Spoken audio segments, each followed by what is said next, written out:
Hello there, everybody, and welcome back to another episode of The Push with Nick and KP. We have returned after the very manic weekend that was Wrestlemania weekend. We had obviously everything that went down across the Friday, the Saturday, the Sunday, and then a little bit that went on into the Monday for us UK folk as well. But it's been one hell of a weekend, and Nick and I are going to go through absolutely everything that happened on both nights, starting with this one here that we're going to be talking about night one of WrestleMania. So everything that went down on that first night on the Saturday, we're discussing, breaking down, rating all of the matches as well, what we thought of them all, and it's basically taking the note of absolutely everything that went down. So I'm KP, Nick's in attendance with me. Let's get started and let's get underway. First and foremost, we began the night with the WWE Women's World Championship match that saw Becky Lynch challenging Rhea Ripley. And I think if you put these two in the starting matchup at WrestleMania, you're probably in for a good time, right? I mean, these two are these two are two of the best in terms of the women's talent on the roster. I think you could probably say that Becky Lynch obviously being one of the four horsewomen, Rhea Ripley, Mammy, she's been so dominant. Title reign for a year since last WrestleMania where she defeated Charlotte Flair, and everyone wanted to see the man versus Mammy. That was a big star quality matchup by the sounds of it going into WrestleMania. Did it deliver that way? I thought this one was a pretty good matchup. Like, I think it could have been better. Don't get me wrong. I think Charlotte against Rhea Ripley from last year was a lot better. However, I'm not going to take away too much from this matchup. I thought it was pretty good still. So in terms of like your expected winner here, Rhea did win the matchup. She successfully defended the title. And I thought that was pretty expected going into it. I didn't really think that Becky was going to beat Rhea Ripley. But it was just an opportunity for Becky to have that matchup with Ripley. And this time, have it the whole way through, because obviously this took place a long time ago now on NXT. Shayna Baszler and a few others would interrupt that matchup and it wouldn't finish. So they got their one-on-one opportunity at the very biggest stage of them all. And this match was pretty good in my opinion. Like I said a couple of moments earlier, I thought there were some nice spots and transitions throughout. The bit that always comes to my mind is the finish here. The Riptide, it was onto the turnbuckle, which I thought was quite cool. Thought there might have been like a way of like ending out Becky there, but actually Ripley was going for another Riptide afterwards. I thought it was quite a unique way of finishing the match up there, using like a double finish type thing off of the corner. Thought it was quite nice. What did you think of this matchup in like a landscape of things, Nick? Did you agree that it was one that delivered, or do you think there was a bit missing from this one? Personally, I felt like this one did follow a little flat. I'm not going to mention the crowd, or at least I'm going to do my best not to mention the crowd throughout the whole video, but I feel like, and granted they had their reasons for maybe not being as loud as they should be, being that it was pretty cold and chilly that first night. That being said, it felt like they weren't really as amped as they should have been until almost the end of this match. And so the announcers also brought up the fact that Becky had been sick this week, strep throat and 100+ degree temperature and all of that. So it's possible that could have played a part as well. I just feel like Rhea has, and Becky for that instance, Becky really doesn't have a bad match either, but Rhea's the one here that's clearly the one being pushed and trying to shoot her to the moon and that whole thing. So I feel like Rhea, the main reason for me personally why my expectations for this match were extremely high. And I just felt like, especially in the slot that it was, the opening match with the heel, coming out on top, I felt like that maybe wasn't the best choice to start off the show. Personally, I think I probably would have done the ladder match. I don't see any reason why that wouldn't have been a better start and kind of get the crowd going, that sort of thing. I felt like that probably would have been a better slot. But for the match itself, it wasn't a bad match. It just felt like it fell a little flat, and up until the end, it didn't feel like that really got the crowd involved. But that being said, I think the right person won. I think Becky did a good job of continuing to help elevate Rhea. I'm not sure how much more at this point she can be elevated, but I think she did her job here. And passed the torch, so to speak. But yeah, I thought it was a good match. I think my expectations might have been just a tad too high is all.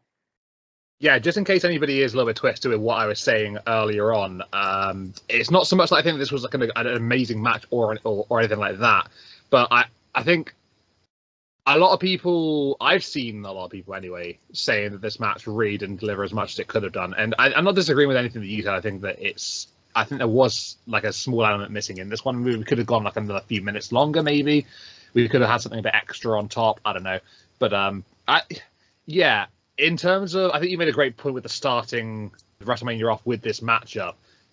It could have been the ladder match. I think that would have been a more crazy, chaotic way, a good opportunity for the crowd to really get pumped up from the beginning. And then maybe you could have fit this in maybe shortly afterwards. But I think when it came to Becky Lynch as well with the strap throw, I think he takes some credit, like competing under those conditions. It's not easy, that, by the sounds of it. So she was obviously very badly under the weather.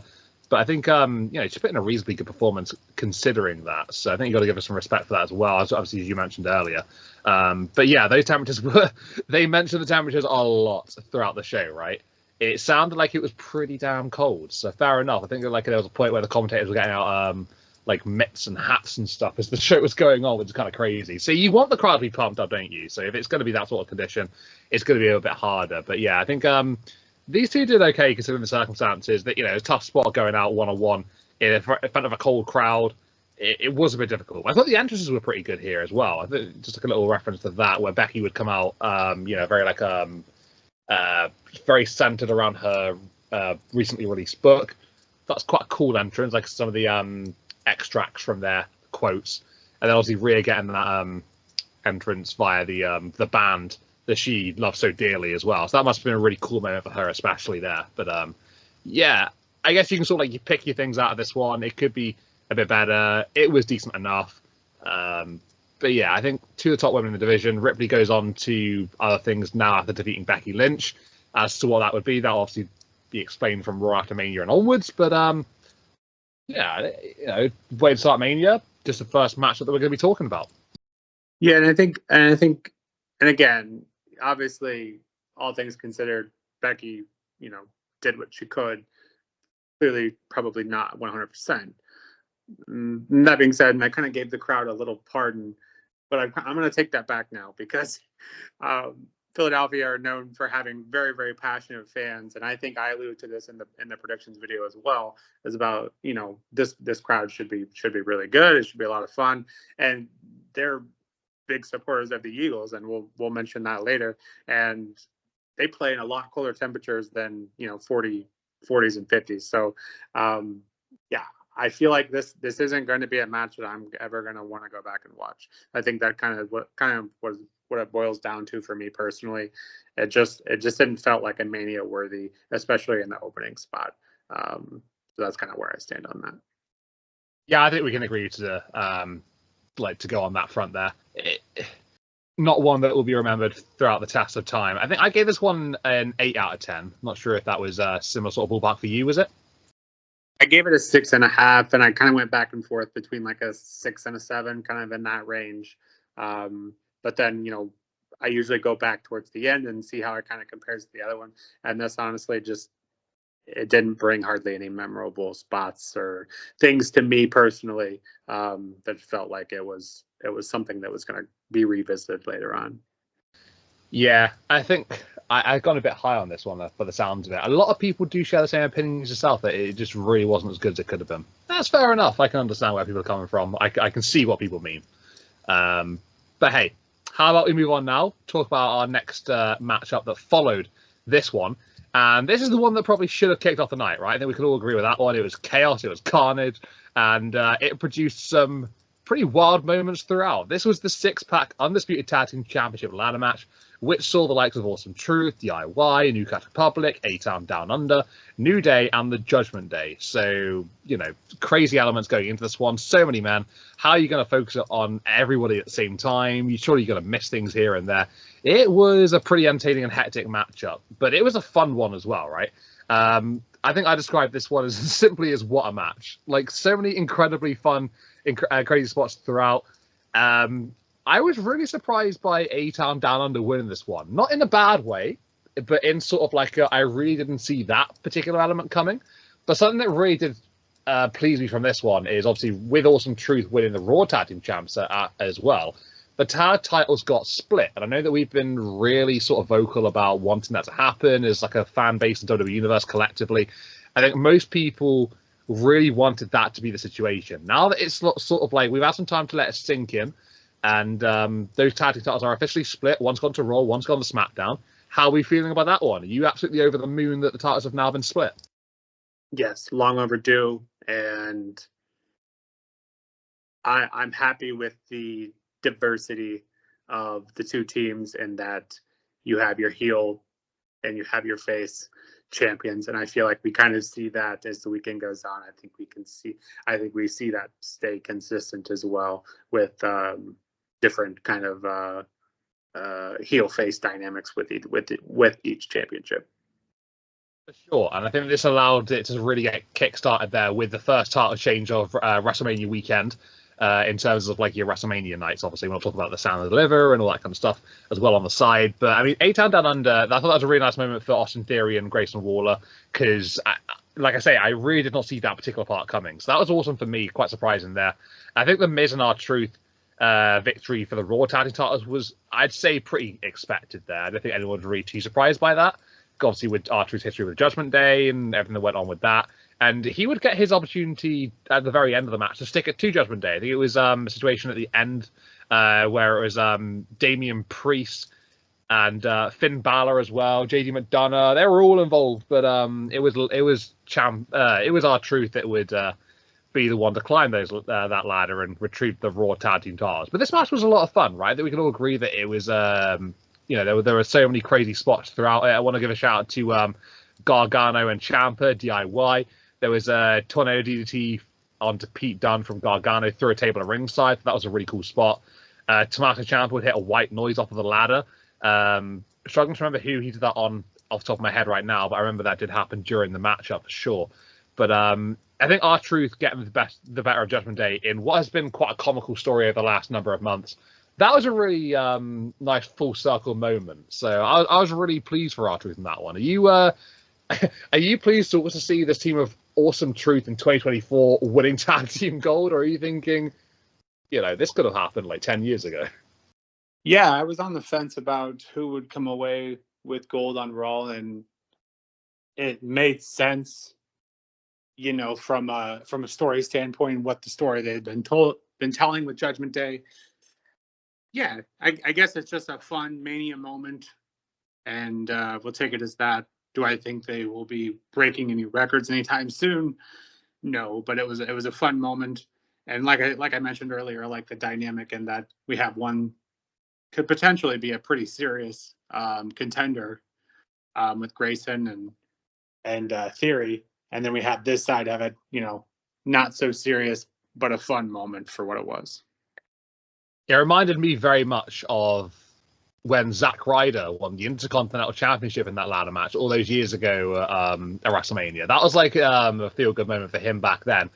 And I think it definitely had that sort of element to it. And obviously with this being night one, that means that, they would hold the gold for longer than Zack did on that occasion. I think he lost it on Monday Night Raw the night afterwards. Back then it would have been on the Sunday. So, yeah, that title reign's been a lapse, I suppose you could say. But, I mean, towards the end of the match, when you had JD McDonough, Judgment Day, that classic sort of Judgment Day counter to try and get the numbers game advantage, and it didn't work for them, did it? It didn't happen for them in this case.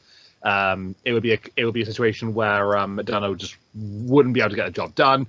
Too many other men involved in the matchup, didn't really work out, and it was quite nice to see Judgment Day neutralized at that point. So obviously with the element of having so many people involved, so many teams, I like that they were neutralized in that sort of sense. They couldn't get that classic numbers game move, so that was good.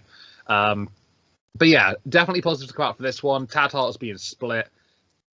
Like you said, the face and heel dynamic, the serious and the unserious dynamic, I think that's wonderfully done here with the two winners. And a new era begins for the tag team titles, making more opportunities for more teams going forward. Hopefully we don't have to see teams going down into NXT and vice versa just to get opportunities in other brands and stuff. So that's going to be great. I'm happy for that. But a very enjoyable match. Lives up to the hype as far as I'm aware. I get this one a 9 out of 10. So I did really enjoy this one. I was a big fan of it. And yeah, just a lovely, fun matchup at WrestleMania. Yeah, and Not quite as high, but I did give it a 7.5. I think we all kind of had, pretty high expectations for this match going in. Just knew it would be kind of pure chaos, and I don't think anyone. I haven't heard anyone say that it just didn't live up to it. I think you have your serious team and your not so serious team, but even you alluded to earlier about Grayson and Theory winning. I went back and forth between them and Newcastle Republic being the team that I thought would come out for SmackDown, but I think Theory and Grayson, I think we can all agree that they have serious potential, and I think as singles competitors. So I think this is a good opportunity for them to kind of hone their craft and continue to work on their skill inside the ring and when it comes to promo work. So I think this is good for both of them, and we can deal with that split maybe down the line at some point, or maybe it won't be that long term. But I think this is good for both of them to kind of get their feet wet, more so to speak. I think more so for Grayson than obviously Theory, because Theory was very much thrown into it with Vince at the helm. But I think this is good for them. Yeah, I think R-Truth and The Miz will. I would be surprised if they still have these by SummerSlam. But it was a fun moment and one of the best matches of the night. So. Yeah, you make a great point about Theory there. Different ownership now, different boss. So I think it's a good opportunity for him to have a restart. And I think with Grayson Waller, it's quite an unpredictable sort of alliance there from these two. And I was even questioning that these two were going to split at some point, like a month ago, 6 weeks ago, that sort of thing. So to see them now as the SmackDown Tag Team Champions is definitely a case where I was proven to be damn wrong. So I mean, no, I think it's great. I think these, like you said, so much talent from those two, and bless them, R-Truth and Miz, they're just there for the for the moment, right? But let's see how long that lasts. Okay, so we have the tag team title match, the ladder match there. Let's move on to what that followed this one then. That would be a tag team matchup between the LWO, I suppose you could say, and I guess a combination hybrid of Santos Escobar and Dominic Mysterio. So you had Rey Mysterio and what was meant to be Dragon Lee competing in this matchup before Dragon Lee was injured, attacked backstage by, we don't actually know who, but we assume to be Santos, Dom, someone on the LDF team. Yeah, it could be a combination of the four, I don't know. But either way, he was injured. He got replaced by Andrade on Friday Night SmackDown. So he would take Dragon Lee's place in this one. Rey and Andrade, Escobar, Mysterio. And, I mean, I'd say this one was a decent enough tag team, right? It wasn't anything special. It wasn't like your instant classic, but it was there, and it gave these guys a WrestleMania moment, and they were able to live that with some unexpected help. And as a Brit who really does not understand the the importance of these gentlemen on the left-hand side, if you're watching here on the screen, I'm going to pass over to Nick, who's then going to educate me on the importance of these two gentlemen who turn the tide for Rey Mysterio and Andrade and help them get the victory here. Yeah, so, and I kind of knew this would come up eventually, and I mentioned the Philadelphia Eagles, who are the NFL team that play in Philadelphia. I think we have you at least to that level of knowledge now. But these Jason Kelce actually just announced his retirement this last year, and Lane Johnson, I believe, is a tackle as well, so offensive lineman. But I am not a huge, and I say I'm not a fan at all of the Philadelphia Eagles. But I can admit to liking Jason Kelce, and he has his own podcast and that sort of thing with his Kansas City Chiefs tight end Travis Kelce. But anyways, yeah, it was a fun bit to add them in here. Although a little not typical to have the baby faces have a interference. So that was definitely a surprise. But I think it was clearly needed with Dom on the side there. And I think when they came in, I believe, if I remember correctly, they were trying to stop them from getting a chair or something. Definitely some outside interference. But yeah, the match was good. Do I think the match was a Mania-worthy match? No, I think I had mentioned that on the predictions video. what's going on here. But I will say that we kind of did end up getting the LWO versus the LDF, which is what I think we were wanting to see in the first place. And we were like, well, what are we doing here? And so it seems like we kind of got to that. They were just all on the side. I don't understand why they weren't part of the actual match, but nonetheless, here we are. And with Andrade replacing Dragon Lee, I think that was a good call, and that if I think this feud will continue to go forward, I think Andrade kind of helps balance the two teams as of if Andrade was on the heel side of LDF, I feel like there would be a huge mismatch. So I think this kind of balances the team, so to speak. But yeah, I gave this one a 7 out of 10. I felt like it was, I think probably had that interference because they realized this isn't something that probably should be on Mania in the first place. But with that outside interference and just the overall kind of spots of the match, I felt like it was a lot of fun, and just not quite sure it was a Mania worthy match. But it was a good match, and I think Carlito is probably numbered on his days. I felt like there was some tension there, and I think they did that on purpose. So, but yeah, hopefully I educated you enough. Yeah, just a local football player, and get the pop from the crowd, but maybe they wouldn't have otherwise gotten. But yeah, I thought the match over delivered compared to what I kind of had in store for what the match would be. So yeah, so I think the education part of it's come in there for a little bit. I think I had educated myself a little bit, but not enough to confidently say on here. So I'm glad I passed that over to you for that particular point. But yeah, I think I overthought this way too much from the night before. So on SmackDown, obviously, you saw Dragon Lee get attacked and whatnot. Well, you saw that he was left in a heap. You didn't see who attacked him. I think that sort of made it a very big question for me, because I immediately went to think, oh, Carlito, like, he's going to get jealous now that, Ray's asked Andrade to be a tag team partner and not him. And he just seemed to be acceptant of it. He seemed to be okay. He's like, right, okay, go get a job done. I support you guys, whatever.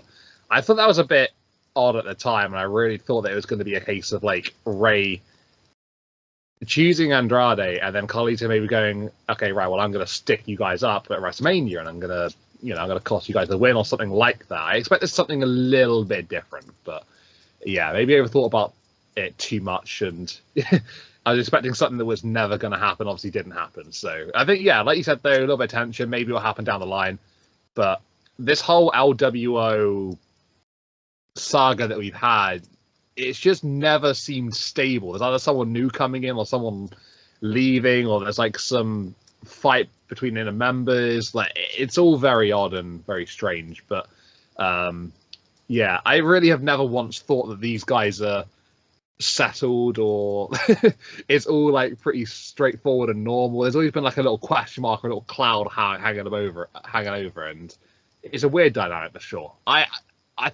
gave this one a slightly lower rating than you. I think you said 7. I gave it 6.5, so a little bit less than yourself. But yeah, it was an all right match. Sat in the middle of the card. I think it's probably the right place for it. But it was fun enough. It was good. It was there. It was enjoyable, and we had that obviously, the local pop for the guys on the football team, the Philadelphia Eagles, towards the end of the match there. And yeah, like you said, yeah, that Dom was being ordered to grab a chair. Wouldn't happen, and Ray and Andrade got the win. But it was a nice win for Andrade. Pleased for him. He's back on the WWE card in a big matchup like that at WrestleMania. It's a good moment for him. Back in with a big victory. Yeah, I don't know that I have much else to say on it. I share the, I guess, confusion, I guess, would probably be the best word to use here on, where the story's going. But, when it just comes to their matches, they're usually pretty entertaining as far as I'm concerned. They all get together, and their lucha style I'm a big fan of. So every time they get together, this seems to be entertaining. I think maybe Dom will eventually be on LDF side, potentially, but without getting into that whole fantasy booking thing, I think, yeah, I don't think any of us take this rivalry too serious. Just kind of take it for what it is, and it has some ups and it has some downs, and neither of them are extremely high in one direction or the other. So. Yeah, for sure. Completely agree with you there. Yeah, no disagreement whatsoever. As far as I'm concerned, it's just one of those sort of like little feuds that can sort of swing one way or the other, and that's fine. There doesn't need to be anything bigger than that. I don't think at this point they're doing what they need to be done, and yeah, we're okay with that. So enough of this one then. How about we move on? Let's talk about what happened next, and this was what was, I think, in most people's opinion, one of the most hyped up matches going into WrestleMania. Not like in terms of your title matches, but like in terms of your feuds, your fighting with your blood. It had a lot to say, but did it deliver? We'll get into that in a couple of moments. Jimmy Uso up against Jey Uso, Yeet against No Yeet, brother against brother, and it really should have been great. It just wasn't. Like, maybe it got overhyped. Maybe it simply didn't live up to the hype. But it felt very underwhelming. I think that's something that I can definitely confidently say. It was an expected result. I think Jey Uso getting the win here, that was always going to be the case. I don't think anyone really believed Jimmy would beat Jey. Correct me if I'm wrong. I'm pretty sure you said it was going to be Jey winning this one. I'm pretty sure you did as well. So just in case I'm slamming you there, hopefully I'm not. But yeah, I mean, like, it just really wasn't that special in my opinion. I'm sort of like dogging this one. I'm trying to pick out some positives. And I guess the only positive I can say is that Jimmy held up his end of the bargain as the heel, and he tried to bait Jey into with an apology. He would obviously then, go against that, hit a splash, try and get the win, the very Jimmy type move.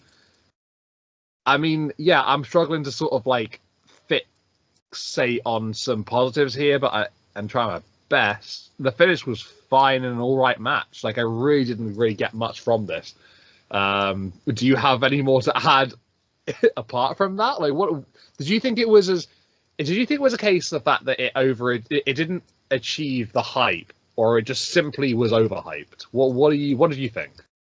Honestly, I think we're beating around the bush, but I think honestly we're saying the same thing, and that yes, the match had high predictions, everyone had high hopes for the match, as you should, Jimmy versus Jey Uso, the Bloodline storyline we've been hearing for almost 3 years, and these guys have been together since they came up. So this should be a huge match, and I think this falls into the trap of being in the middle of the card, knowing what the main event is. And I think there's another match that fell into the same trap. And I think, honestly, the only way to make sense of this match is that they got cut. Some time got cut from the match. I think it's the only way to explain how you have Jimmy versus Jey and come up with this. I don't know. I don't have any words for it. Clearly, everyone's let down by what they expected and what happened.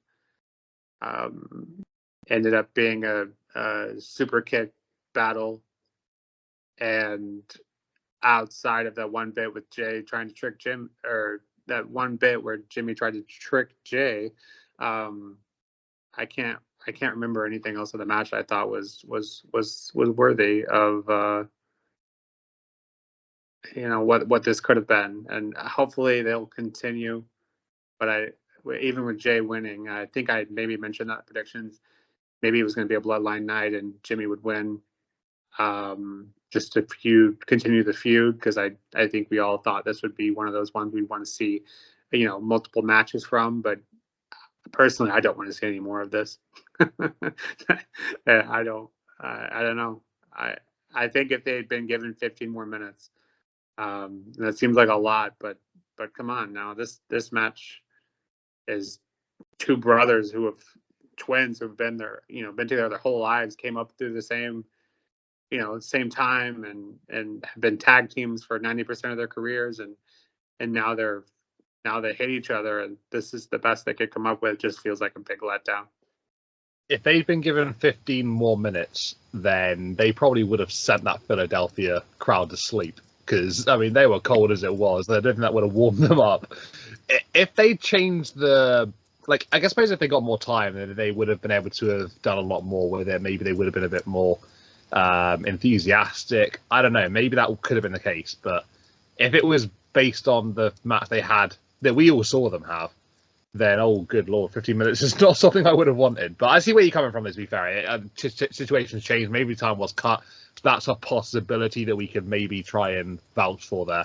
I mean, these guys, like you said, they're twin brothers. They didn't really seem to show much chemistry in the ring together, which is kind of surprising, considering obviously, like you said, Rack and Breaker Tag Team Champions. There's no reason why they couldn't. And I remember back to the Rumble. They started off 1 and 2 in the Royal Rumble, and that seemed to be like a pretty raucous moment. Like the crowd were pumped as hell back then, and it seemed like a huge moment. And I remember really thinking, oh, here we go. Like this is some way to kick off the Royal Rumble between these two, and this is going to lead into Mania. They're going to have their match, and then like that's going to be great as well. And here we are now talking about it. It's just like you're struggling to really say anything good about it, and yeah, that's basically how it went down. I mean, sticking to that vibe as well, Lil Wayne's performance for Jay's entrance. I mean, that was just shocking as well. Like, I think this one had doomed written all over it. To be fair, from start to finish, from entrance to victory scene, it was just it was an absolute shocker. I really don't know what happened here, but yeah, I gave it a 6 out of 10. Just didn't really get invested at all. Super kick party. That's all you can say, right?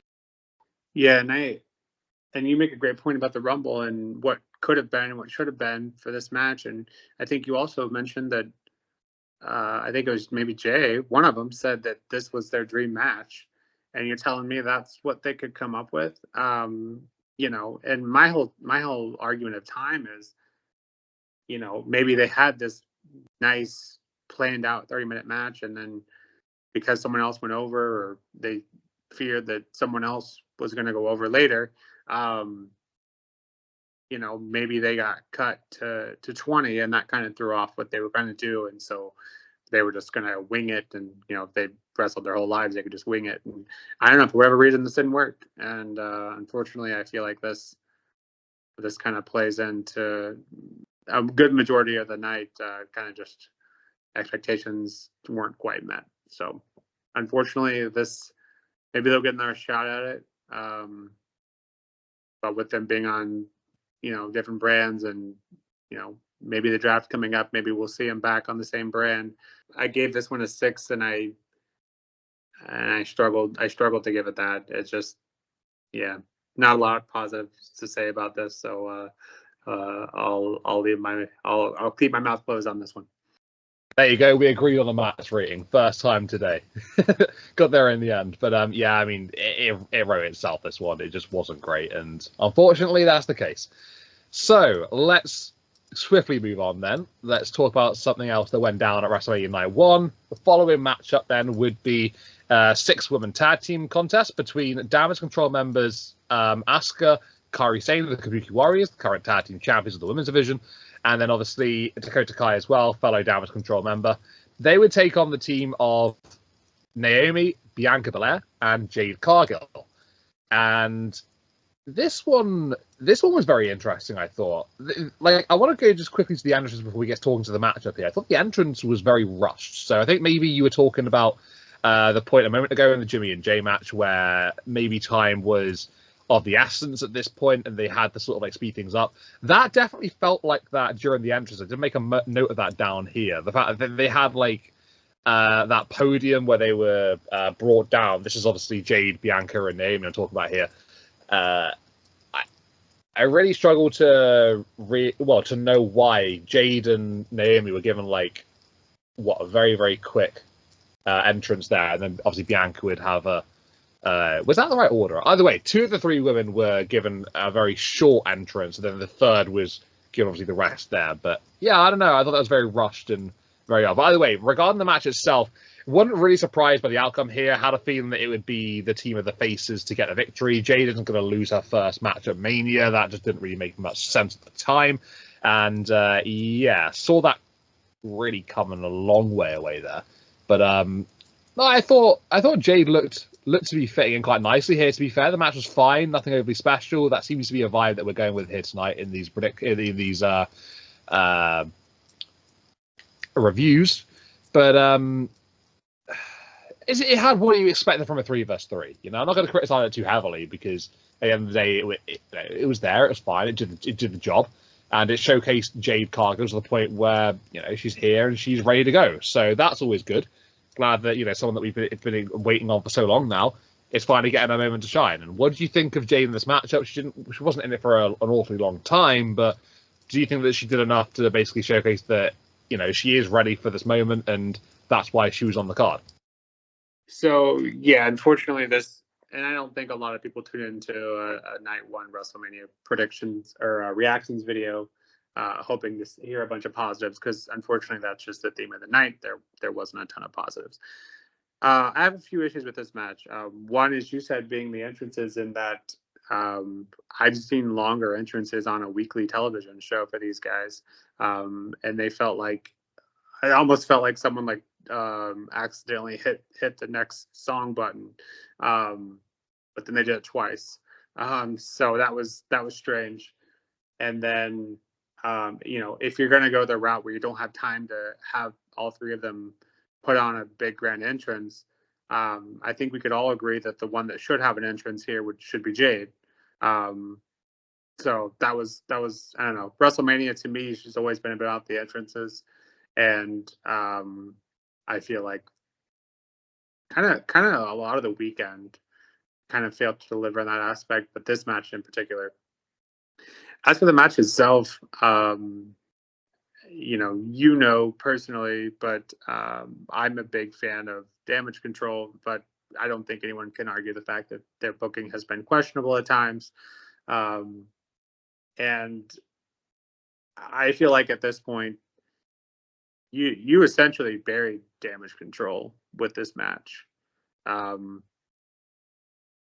While I think a lot of us expected this to be a showcase of Jade, I think it could have been better spent having the other 5 women involved have a competitive match, and then Jade get that hot tag at the end and kind of take care of business.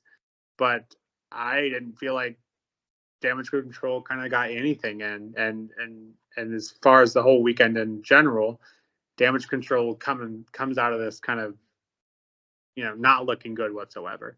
So that was disappointing. I felt like you could have continued to elevate Jade and also made Damage Control look like they deserved to be here. And if your intentions were to just smash the entire team, did that need to be done on Mania? Maybe you could have just saved Jade and had this be a 2-2. Yeah, this one, this one's a question mark for me, and it doesn't really help elevate anyone, in my opinion, and it just hurts Damage Control, I think, is the underlying story to me personally.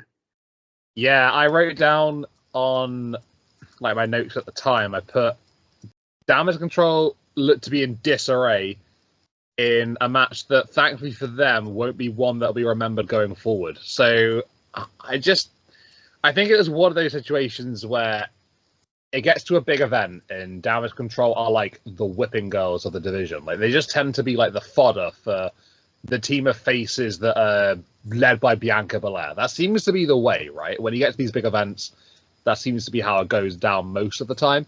And I don't know, like, you got the women's tag team champions, you got obviously the women's champion who is not involved here, but is a part of the team. So they're big time, they're there, they have gold, they're representing the brand, and it just seems to me that, like, you use them as fodder so often, and you have them take loss after loss after loss on like big events and premium live events and whatnot. There's a point where it gets like you and I, we're both big fans of all of these women, right? Of Asuka, Kairi Sane, Dakota Kai, Io, when Bayley was in it, Bayley. Like, we're very vocal on that. We've always been that way. But even now, like, to still try and get positives out of it, it's a fool's game. is a fool's game because we can't do it for much longer, right? They just lose again and again and again. I mean, take Asuka for example, one of the greats of the women's division. She's 0-6 at WrestleMania now, 0-6. For someone of her caliber and stature, that is absolutely shocking. And like she's going for the reverse Undertaker at this point, which is not looking good. And I think Bianca Belair's like the opposite. I think she's doing very well for herself, unbeaten at WrestleMania and extending her run. I mean, fair play, but yeah, it's something that is not particularly great. I mean, I've just completely destroyed this match from start to finish here. I've given it a 7 out of 10. I think that's probably too high now, so I might change that on the fly here. I'm going to go 6.5. I'm going to change my previous response. Well, my previous rating here. 6.5 out of 10, I'll give it. But yeah, it was just there. It was okay. It was fine. But it could have been a lot better. Yeah, I think to me, just the biggest issue was just the damage done to damage control. But yeah, I gave this one a 6, and that's kind of the same as the Jimmy J match. Like this, maybe this was meant to be more. But it wasn't, and it's hard to get anything less than a 6 for me, unless it's just a terrible match. Like there wasn't anything wrong with it; it just wasn't anything special either. And the takeaways and what the match was meant to do just didn't feel like was there either. So unfortunately, I think this falls in the trap of maybe we felt like it didn't get the time they deserved. Yeah, I think that could be a big part of it. To be fair. Who knows? Maybe that is the case here. I think I can't remember the exact time for this one, but I don't think it elapsed 15 minutes. So it's quite a short one, pretty quick, and yeah, straight to from the start to the finish. It was a bit odd. But yeah, either way, how about we move along onto the next topic of conversation now? And we had the WWE Intercontinental Championship being defended. The Ring General Gunther would defend against Sami Zayn, and this is one that I think don't have to think about this one. I know. I'm a big Sami Zayn fan, and I'm absolutely a huge fan of this guy. And I criticized the build for this one. I thought it was pretty shocking, to be honest. But having said that, I simply put at the very start of this description, I put, what a damn match. Because this one was absolutely incredible.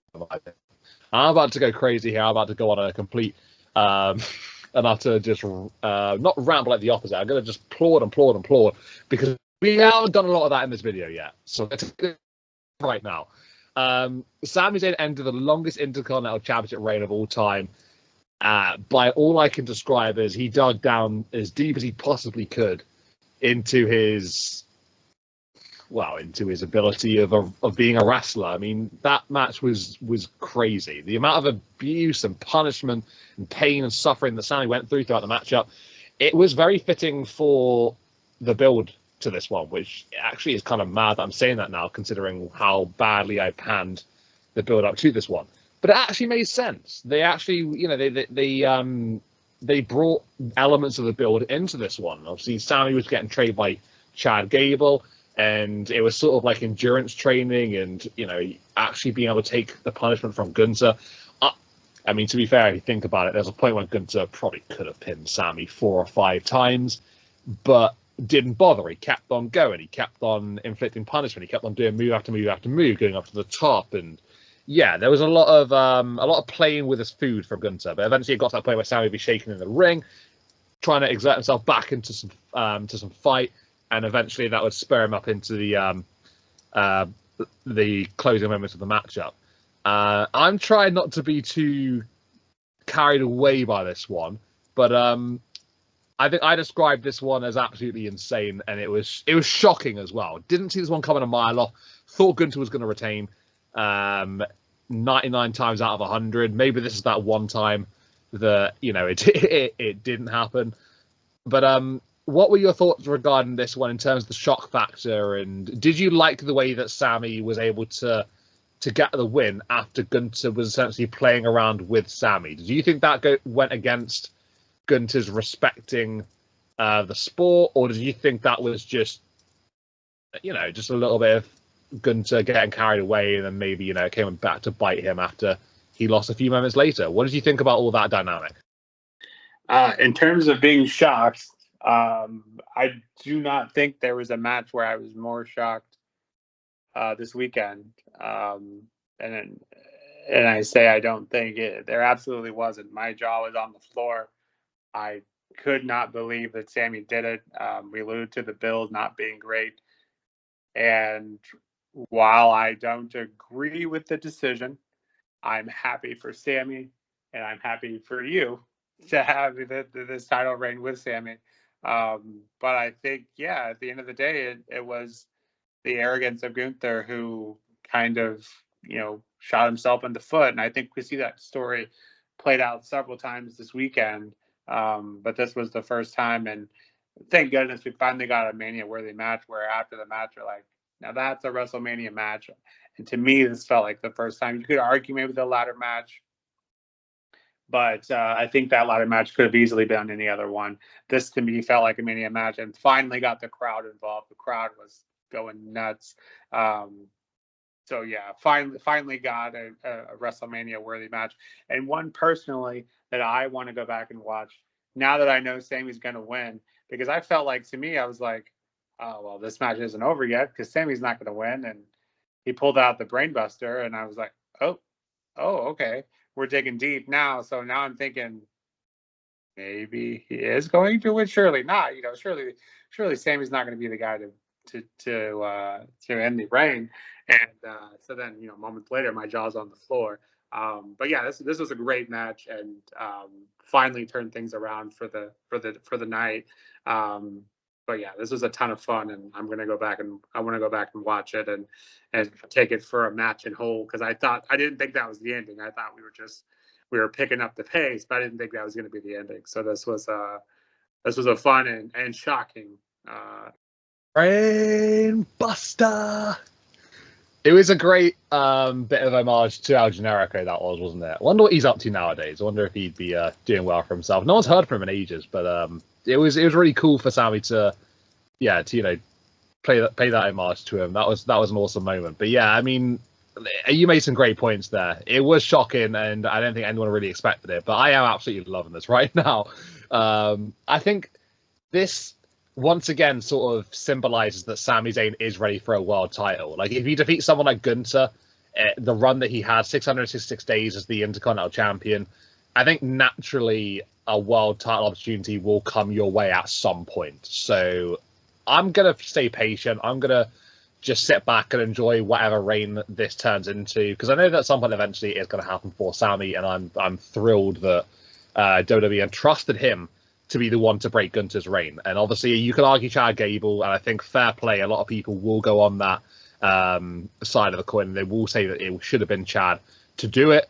But I suppose, we talk about that, it's horseshoes and hand grenades at this point.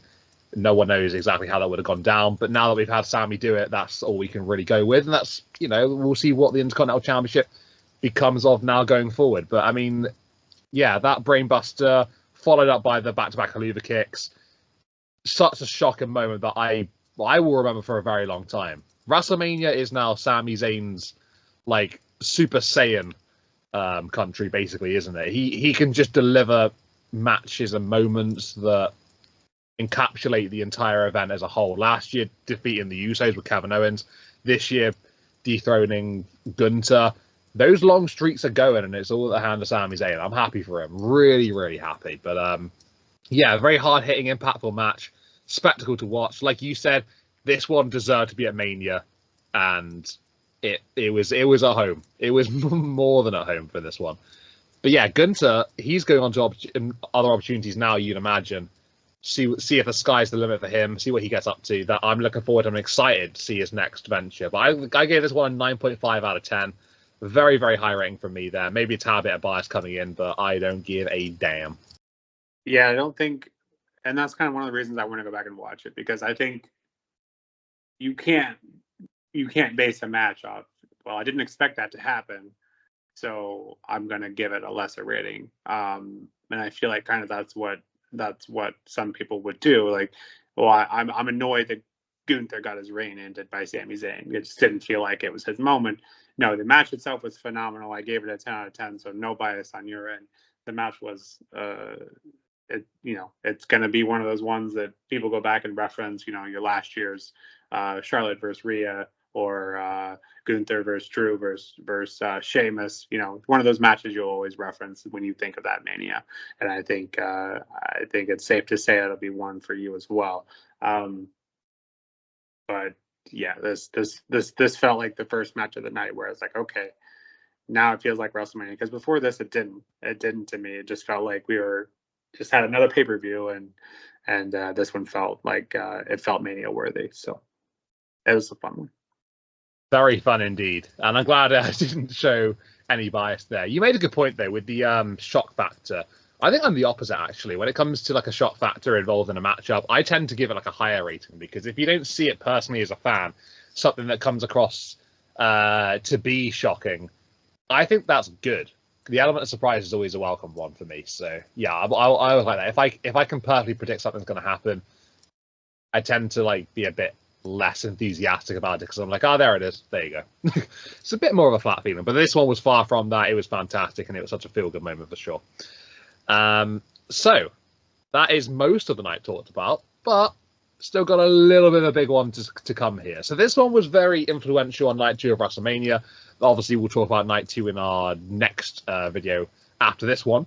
But yeah, this would see Seth Rollins and Cody Rhodes tag teaming together to go up against The Rock, the final boss, and Roman Reigns, the head of the table, Tribal Chief, the undisputed WWE champion. This one would be a case of if Rock and Roman won, Bloodline rules would be the stipulation for Cody Rhodes against Roman Reigns on night 2 for the Universal Championship. If Cody and Seth would win, then that match would then become a regular one-on-one match with no interference, no shenanigans, and no lollygagging.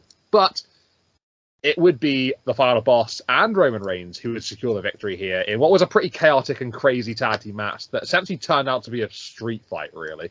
That's the best way I can describe it. The Rock would use his influence, his place on the board to basically turn the tide for Team Bloodline, I guess you can call them really at this point. He would basically start saying to the referee, like, if you start counting, you will be fired. That was kind of crazy, very big abuse of power on that one. But something that heel Rock is, I think, very welcome for right now. I'm liking that side of him, and it's quite cool to see, someone as heel like as that getting away with that sort of thing. I think it's quite funny, quite amusing. But yeah, the match was quite fun actually. I didn't really know what to expect. I thought it was going to be more of a traditional tag team with like maybe added elements, but didn't think it'd be anything like it was for sure. It was a lot crazier than what I imagined it being. I thought the chaos was going to mostly come from night 2. Get onto that at some point in the next video. But yeah, it set up night 2's main event very, very well, I thought, to be fair. You had that sort of craziness between The Rock and Seth, and obviously Cody as well. Roman and Seth not liking each other. That was a very interesting element that came into this one. And one thing I do want to pick out here is I thought the finish was a very strange choice. I think it makes a bit more sense now, but at the time I was very surprised. Cody getting pinned by The Rock. Is that something that you saw coming, or is that something that you thought, that makes a lot of sense going into night 2? Yeah, fair enough. But like at the time, I thought, oh damn, they just had the number 1 contender for the WWE Universal Championship get pinned 1, 2, 3 by The Rock. I thought that was a very strange choice. But yeah, what did you think at the time? Did you think it was quite shocking, or were you like, okay, fair enough, that does make some sense? I think most of us, being the general audience, thought that this would be the outcome of this match to further stack the odds. So I'm guessing their thought process was simply, if Cody takes the pin, then clearly, by The Rock nonetheless, the pushing 50-year-old, I think, around 50. I'm not 100% on that, but I think he's got to be around there. Part-timer, hasn't had a full wrestling match in 10 years to pin your baby face of the company. I get why they honestly I understand the thought process and maybe making the odds seemed more stacked against him, but I don't agree with the decision to have The Rock. If you had Roman, I don't think anyone would bat an eye. Yeah, he's been champ for 1,300 days. I don't think anyone bats an eye at that decision. But to have The Rock do it, and the only reason I can think as to why they would do that is to further the story down the line. But to me, I don't think you need that. The rivalry's been more about The Rock and Cody, anyways. To me personally, so I don't. That one was a head scratcher. I don't think that should have been done. But here we are. Yeah, I think definitely a head scratcher for sure. And I was really confused at the time, but yeah, I think a lot of people expected Seth and Cody to lose that match, including myself. So that wasn't really a surprise as such. But yeah, I think Cody getting pinned before his big matchup, I thought that was a little bit of an odd decision at the time. But yeah, I don't know. Took a bit of a surprise. I'm fine with that. Like I said, surprise is always good. But yeah, The Rock, it was very centered around him and Cody. So yeah, I think you made some great points there. It was very sort of heated between the two of them. We saw the build up, and it was very aggressive between the two towards one another. And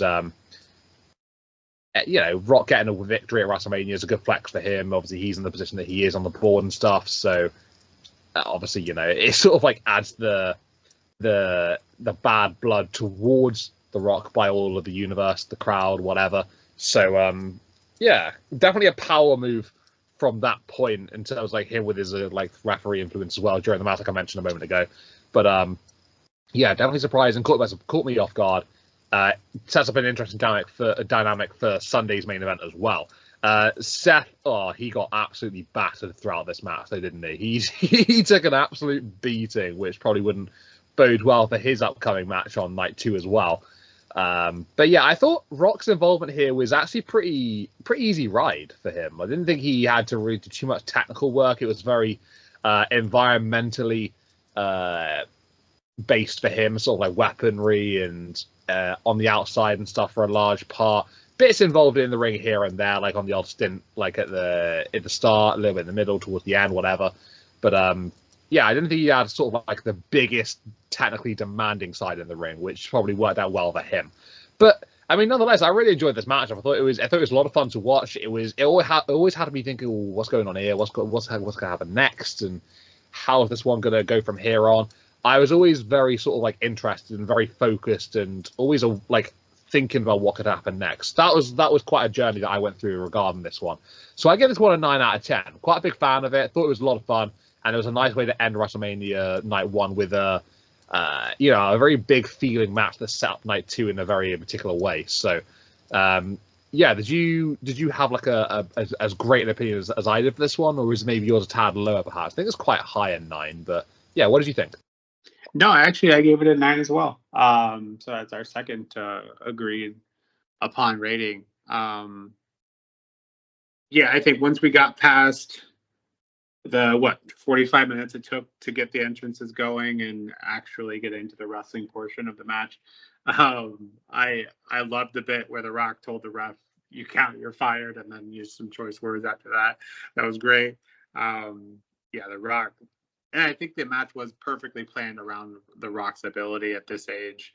So I think that was perfectly orchestrated.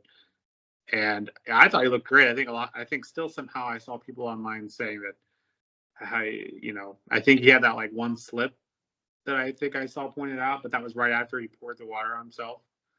And the guy's 50. Look, I think 99% of us can only dream of being able to do and look like he does at that age. So yeah, I thought it was great. I thought everyone did a great job and played the part that they were meant to play. But yeah, you mentioned Seth. Maybe not quite on the level of damage control of coming out of the weekend with the giant L, but man, he's got to be close. He took a beating this weekend on in every sort of the word imaginable. But yeah, this was fun. Even if the outcome was a bit predictable, I think by most of us, you can't deny that the match wasn't fun. We've been building for the story for months, and parts of it for months and parts of it for years. So it felt like a good kind of first chapter to this book that we would finish by the end of the weekend. But and having and how the night went overall, these last two matches felt like they were WrestleMania worthy. So I think I already mentioned, but yeah, this one a 9 out of 10 for me as well. And I felt that was well deserved. And although I think that the amount of time they put on this one could have affected the other ones a bit, I think if this was the end result, that's okay. Maybe we just extend WrestleMania, because who's going to complain about WrestleMania being too long? I know I'm not. But this was the map that they came up with, so this is the one we got. So yeah, I think the last two matches of this night felt like they kind of redeemed itself, because without these last two matches, I'm sitting in my chair at the end of the night pretty displeased with how the night went. So this was a nice turnaround for the end of the night. Yeah, it really did seem to peak towards the end of the night, didn't it? And this one definitely lived up to the bill that they gave such an incredible build for as well, with obviously The Rock and Cody, and then Seth being involved, and like how interested he was going to be and everything, and like he was obviously going to be there for Cody and whatnot. Yeah, there's a lot that went into it, and it really did deliver. So I'm glad that we're on the same wavelength there, both giving it 9. I think it deserved it, to be fair. It was a pretty fun, good way to end the show. And yeah, definitely, like you said, one of the matches that actually felt like it should be on the card, which was nice, I feel like that transitions nicely, though, over into like an overall sort of setup now. So in terms of the night itself, I mean, it was a decent opening night for WrestleMania, right? It was decent enough. Like, it wasn't one of those nights that you're going to talk about forever, don't get me wrong. But it played a part. So you had some highlights for sure. I think I included the tag team ladder match, Sami and Gunther, and then obviously the main event as well. They were like my main highlights for the night. But I think I described it as a very particular description here. So I think I said like the matches either gave you a vibe that was either a WrestleMania caliber match, or why was that a WrestleMania match? So yeah, it was very hit and miss with the quality of the contests, but some of them were very good, some of them were fun, and some of them were just what they didn't really need to be there. So those are the sort of vibes I had. But yeah, 7.5 out of 10 I gave it as the whole show. I did quite enjoy a large part of it, but I think a lot of it was sort of like it could be a lot better, and it could have been more meaningful as well, for sure. Yeah, and I think generally that I share the same sentiment, and that the highs were high and the lows were low. But again, I think, to reiterate, I think what I've already said was, if you take out those last two matches, it just doesn't feel like a WrestleMania. It feels like, another PLE. And honestly, PLEs, just the general expectation for PLEs have been increased, at least for me personally. So even that kind of feels like a bit of a sight towards what it was. But yeah, I think, unfortunately, I think they just did a bit of a poor job of deciding which matches went on which night, because comparatively speaking, and we go through this in the second video, night one kind of just felt a bit like a doormat to night two. And maybe that was designed that way, clearly, with this match here. But, in the end, I think probably could have put a couple matches here and kind of put back and forth. So a couple of matches on night one could have been on night two, and vice versa. Absolutely, yeah. Maybe it was a bit of a odd booking decision, having some of the matches on night two be on night two and not on night one, sort of like balance out the card a bit more. But yeah, we'll discuss the second night a lot more. Well, a hell of a lot more. We'll go into it in the entire detail. But yeah, I think this one was fine. It was all right. There definitely some good moments there. But yeah, like you said, you take out those last two matches, and it's a pretty poor PLE. Let's be fair, right? It's definitely not anything to be considered to be a main WrestleMania type card. But yeah, Sammy, Gunter, Roman, obviously all this lot kind of carried, as well as obviously the fun ladder match as well. But yeah, you know, one of those things. The doormat, as you said, that's a good analogy. That I quite like that. Actually, it definitely fits the description very, very well. But yeah, in terms of this video, then, guys, that is essentially WrestleMania Night 1 reactions done. So that's essentially what we thought of everything that went down on the first night, on the Saturday, and essentially the setup for what would be Night 2. So we'll get into that in our next video. Before we do head off, is there anything that you want to add, Nick, or are we all good here? Yeah, Zig, unfortunately, if you are, listening to this one and then getting ready to go watch the second one, I will say for me personally that the second night will be a much more positive video. So looking forward to discussing that one, because after this first night, I just kind of felt like, well, maybe I'm just in a bad mood. Maybe I'm in a bad mood. These matches are better than what I'm leading on, but kind of using you as confirmation that wasn't the case. And, Night 2, I promise, will be a bit more uplifting. Yeah, I mean, without going into any spoilers about what we think, 100% Night 2 has a much more positive review. So if we seem to be Debbie Downers right now, I can promise you that is not the case going forward. Nick is absolutely correct. We've got some much more positive outlets coming forward. But yeah, no, honestly, guys, yeah, that will be a much more uplifting video, and we're looking forward to saying all of our opinions regarding Night 2. So yeah, if you enjoyed this one, then awesome. That's fantastic. Please leave a like, please hit subscribe, and please show us some love in the comments about what you thought of Night 1. What did you think exactly happened? What were your thoughts about the matches that maybe delivered, didn't deliver? Jimmy and Jay might come to mind on the ladder there. But yeah, let us know what you thought of everything that went down. That'd be great. But yeah, if you guys are up for it, we'll see you in the next video then. Night 2 predictions coming shortly after this one. Night 2 reactions coming shortly after this one.